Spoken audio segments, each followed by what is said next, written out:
날마다 하나님의 말씀을 가까이 하는 모든 성도분들에게 하나님의 은혜와 사랑이 함께하기를 주님의 이름으로 축원합니다. 오늘 우리에게 주시는 하나님의 말씀은 에스라 7장 6절에서 10절까지의 말씀입니다. 이 에스라가 바벨론에서 올라왔으니 그는 이스라엘의 하나님 여호와께서 주신 모세의 율법에 익숙한 학자로서 그의 하나님 여호와의 도우심을 입음으로 왕에게 구하는 것은 다 받는 자이더니 아닥사스다 왕 제7년에 이스라엘 자손과 제사장들과 레위 사람들과 노래하는 자들과 문지기들과 느디님 사람들 중에 몇 사람이 예루살렘으로 올라올 때에 이 에스라가 올라왔으니 왕의 제7년 다섯째 달이라. 첫째 달 초하루에 바벨론에서 길을 떠났고 하나님의 선한 손에 도우심을 입어 다섯째 달 초하루에 예루살렘에 이르니라. 에스라가 여호와의 율법을 연구하여 준행하며 율례와 규례를 이스라엘에게 가르치기로 결심하였었더라. 아멘. 지난 시간 우리는 성전 재건을 막던 손길을 하나님께서 거두게 하시고 오히려 돕는 손으로 바꾸시는 섭리를 보았습니다. 오늘 본문은 그 다음 장면, 이 일 후로 열리게 되는데요. 성전은 완공되었지만 이제는 사람과 공동체가 말씀으로 세워져야 할 때이지요. 6장과 7장 사이엔 약 58년의 간격이 있지만 하나님의 시간표에는 공백이 없었습니다. 하나님은 건물 다음에 하나님의 사람 에스라를 준비하셨는데요. 오늘 말씀을 통해 준비된 사람을 세우시고 선한 손으로 길을 여시며 말씀의 결단으로 공동체를 다시 일으키시는 하나님의 역사를 함께 나누길 원합니다. 먼저 오늘 본문 1절 말씀은 이렇게 시작하지요. 2일 후에. 이 표현은 단순한 시간을 나타내는 표현이 아닙니다. 2일 후에는 앞선 성전 재건의 역사를 마무리하고 이제 새로운 하나님의 일이 시작됨을 알리는 신호이지요. 건물은 세워졌지만 이제 사람이 세워질 차례입니다. 그때 하나님은 한 사람 에스라를 부르시는데요. 그는 제사장 스라야의 자손으로 아론의 직계 후손이었습니다. 성경은 그의 가계를 이렇게 길게 소개하지요. 그 이유는 혈통을 자랑하려는 것이 아니라 하나님의 일은 언제나 언약의 계보 위에서 이루어진다는 사실을 보여주기 위함입니다. 히브리어로 아론, 대제사장의 아들이라 할 때 이 배는 단지 아들만이 아니라 후손이라는 의미를 포함하는데요. 즉 에스라는 단지 피로 이어진 제사장이 아니라 신앙과 사명으로 이어진 언약의 계승자였던 것입니다.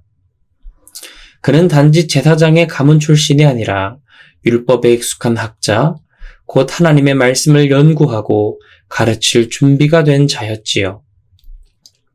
하나님께서는 이렇게 신앙의 정통성과 말씀의 전문성을 겸비한 자를 들어 사용하십니다. 사랑하는 성도 여러분, 하나님은 성전이 완성된 후에도 사람을 기다리셨지요. 건물이 아니라 말씀을 품은 사람, 재물보다 순종을 드릴 사람을 찾으신 것입니다. 그리고 오늘 우리의 예배도 마찬가지이지요. 하나님은 여전히 주님의 말씀을 품은 일꾼을 찾고 계십니다. 우리 안에도 이 일 후회가 있지요. 지금까지의 섬김이 마무리되고 새로운 사명을 준비하는 시점일 수 있습니다. 그때 하나님은 여전히 물으시지요. 내가 누구를 보내며 누가 우리를 위하여 갈고 그 부르심 앞에 제가 여기 있나이다 라고 응답할 사람. 하나님은 그런 사람을 찾으시고 예비하십니다. 에스라처럼 말씀으로 준비된 자를 통해 새로운 회복을 시작하시지요. 그리고 이어지는 본문 6절을 보면 에스라서의 귀한 이야기는 철저히 여호와의 선한 손으로 시작되고 진행되며 마무리되는 것을 확인할 수 있는데요. 6절 말씀입니다. 이 에스라가 바벨론에서 올라왔으니 그는 이스라엘의 하나님 여호와께서 주신 모세의 율법에 익숙한 학자로서 그의 하나님 여호와의 도우심을 입음으로 왕에게 구하는 것은 다 받는 자이더니. 여기서 히브리어로 케야드, 이것은 손을 따라 혹은 손 아래에서라는 뜻이 있습니다. 즉 에스라의 모든 길은 하나님의 손 아래에서 이루어진 길이었는데요. 그가 왕에게 구한 것이 다 허락된 것은 그의 언변이 좋아서, 그가 뛰어나서가 아니라 하나님의 손이 그 위에 있었기 때문입니다. 하나님께서 그의 길을 여실 때 모든 문이 열린 것인데요.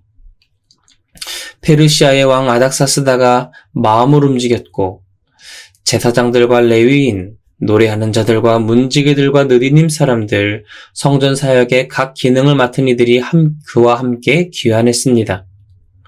이것은 단순한 귀향이 아니라 예배의 회복 행렬이었죠. 그들의 귀환은 하루나 이틀 만에 이루어진 일이 아니었습니다. 본문 9절 말씀을 보면 그들은 정월 초하루에 바벨론을 떠나 5월 초하루에 예루살렘에 이르렀다고 기록하지요. 무려 4개월간 대장정입니다. 사막과 산길, 도적과 위험을 지나야 했지만 하나님께서 선한 손으로 그 여정을 인도하신 것이지요. 그렇다면 여기서 하나님의 손이란 무엇일까요? 그것은 하나님의 주권적인 간섭과 섬세한 보호를 뜻합니다. 왕의 마음을 움직이는 손, 길을 인도하는 손, 피곤한 종을 붙드는 손입니다. 때로는 우리의 계획이 막히는 것도 그 손이 방향을 바꾸고 계신 신호일 수 있다는 것이지요. 에스라의 귀환은 그 손을 따라 걸은 믿음의 여정이었습니다. 그는 왕의 명령보다 하나님의 손길을 더 신뢰했고 왕의 도움보다 하나님의 도우심을 더 의지했습니다. 우리의 사역과 인생에도 이 하나님의 손이 필요하지요. 그 손이 떠나면 이 세상의 모든 재물도 계획도 아무 의미가 없습니다. 그러나 하나님의 손이 함께 하시면 막힌 길이 열리고 무너진 사명이 다시 일어나지요. 오늘 우리의 걸음을 인도하시는 그 손은 여전히 에스라의 손 위에 있었던 선한 손길입니다. 우리가 그 손 아래 머물 때 하나님은 우리의 길을 여시고 우리의 여정을 은혜의 이야기로 바꾸십니다. 마지막으로 오늘 본문 10절은 에스라서 전체를 관통하는 신앙의 중심을 이렇게 요약하지요. 에스라가 여호와의 율법을 연구하여 준행하며 율례와 규례를 이스라엘에게 가르치기로 결심하였더라. 이 짧은 한 구절은 말씀으로 회복된 공동체가 어떻게 세워지는가를 보여주는 핵심적인 말씀이지요. 하나님께서 성전을 세우시는 목적은 단순히 건물이 아니라 그 안에서 말씀으로 사는 백성을 세우기 위함이었습니다. 그리고 그 일의 중심에 에스라의 3가지 결단이 있었는데요. 첫 번째는 말씀을 찾는 결단이었습니다. 연구하여로 번역된 히브리어 리드로시는 탐구하다, 깊이 찾다는 뜻이 있는데요. 에스라는 단순히 율법을 암송하거나 교리로만 알고 있지 않았습니다. 그는 말씀의 의미를 깊이 묵상하며 파고든 사람이었지요. 이 말씀이 오늘 우리 공동체에게 무엇을 뜻하는가를 끝없이 묻고 연구한 사람입니다. 성도 여러분, 하나님은 지식이 아니라 탐구하는 심령을 사용하십니다. 형식적으로 설교 한 편을 듣는 것보다 한 구절 한 구절을 붙들고 씨름하는 성도, 연구하는 한 사람이 더 귀한 것이지요. 그렇게 말씀을 찾는 자에게 하나님은 언제나 새로운 길을 보여주십니다. 두 번째로는 말씀을 살아내는 결단인데요. 준행하며로 번역된 히브리어 라아솥은 행하다, 만들다는 뜻이 있습니다. 즉, 말씀을 머리로만 하는 것이 아니라 그 말씀으로 삶을 만들어간다는 의미입니다. 에스라는 먼저 자기 삶으로 말씀을 살았습니다. 그는 페르시아 궁정의 부귀를 버리고 예루살렘의 먼 길을 택했지요. 말씀대로 살기 위해 편안함을 포기한 사람이었습니다. 그래서 그의 가르침에는 생명이 있었던 것이지요. 성도 여러분, 말씀은 지식이 아니라 순종으로 증명됩니다. 말씀은 아는 만큼 사는 것이 아니라 사는 만큼 아는 것입니다. 세 번째로는 말씀을 전하는 결단인데요. 가르치기로 번역된 히브리어 렐라메드는 훈련시키다, 익숙하게 하다라는 뜻이 있습니다. 에스라는 백성들이 율법을 단지 배우는 데서 그치지 않고 삶 속에서 익숙하게 살도록 훈련시키는 스승이었지요. 그의 가르침은 지식 전달이 아니라 삶의 변화 운동이었습니다. 오늘 교회의 회복도 바로 여기에 있습니다. 강단에서 말씀을 전하는 한 사람, 그리고 그 말씀을 붙들고 훈련하는 성도 한 사람으로부터 하나님의 나라가 다시 세워지는 것이지요.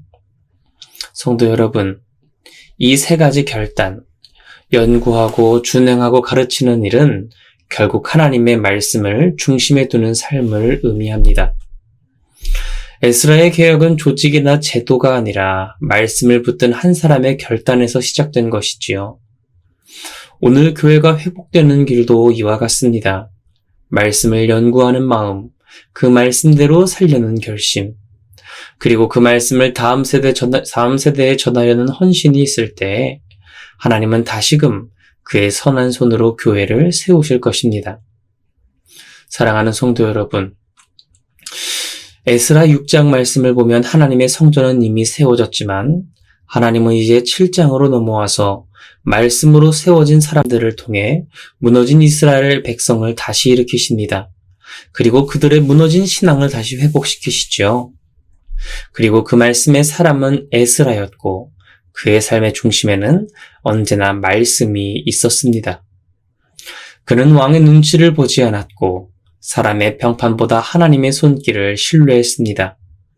그는 먼저 말씀을 연구했고 그 말씀을 자신이 먼저 살아냈으며 그렇게 살아낸 말씀을 백성들에게 가르치는 사람이었습니다. 그렇기 때문에 하나님은 그 말씀의 사람 에스라를 통해 흩어진 백성들을 모으시고 하나님의 나라를 다시 세우셨지요. 사랑하는 성도 여러분, 우리의 삶에도 이런 회복이 필요하지 않겠습니까? 교회의 건물은 세워져 있지만 그 안에서 과연 말씀의 생명력이 살아있는지 혹은 말씀이 희미해지고 있지 않는지 돌아보길 원합니다. 하나님은 오늘도 우리 각자에게 이렇게 말씀하시죠. 너의 손이 아니라 나의 손 아래에 서라. 너의 생각이 아니라 나의 말씀 가운데 서라 말씀하십니다. 우리가 하나님의 말씀 위에 설 때, 하나님의 손길 아래에 있을 때에 우리 삶에 닫힌 문이 열리고 막힌 담이 허물어지며 우리의 무너진 마음이 다시 회복됩니다. 그 손은 에스라의 길을 열었던 손이고 포로의 민족을 회복시키신 손이며 오늘도 우리를 언제나 선하게 붙드시는 하나님의 귀한 손길입니다. 그러므로 사랑하는 여러분, 하나님의 손 아래 우리가 머물기를 결단합시다. 말씀 앞에 무릎 꿇고 말씀대로 살아가며 그 말씀을 다음 세대에 전하는 사람으로 서길 원합니다. 하나님은 여전히 당신의 말씀을 붙든 한 사람을 통해 하나님의 역사를 새롭게 쓰십니다. 그 손 안에 머무르는 자, 그가 바로 하나님께 쓰임받는 귀한 사람입니다. 그의 손이 우리 위에 있도다. 이 고백이 오늘 우리의 믿음이 되기를 주님의 이름으로 축원합니다. 이 시간 말씀을 기억하며 함께 기도하겠습니다. 할렐루야. 은혜와 사랑이 많으신 주님, 오늘도 복된 이 새벽 허락하시고 은혜 가운데 주님의 말씀 앞에 서게 하시니 감사드립니다. 이 시간 우리가 하나님의 말씀 앞에 설 때에, 하나님을 붙들 때에 놀라운 권능의 손으로 우리를 붙드시고 우리의 막힌 담 앞에서, 우리의 막힌 문 앞에서 하나님, 우리가 말씀의 사람이 되겠습니다. 하나님의 손길 아래 인기를 원합니다. 하나님 붙들고 역사하여 주시옵소서. 하나님의 놀라운 권능의 손길로 우리를 붙들어 주시옵소서. 이 시간 기도하오니 하나님 역사하여 주시옵소서.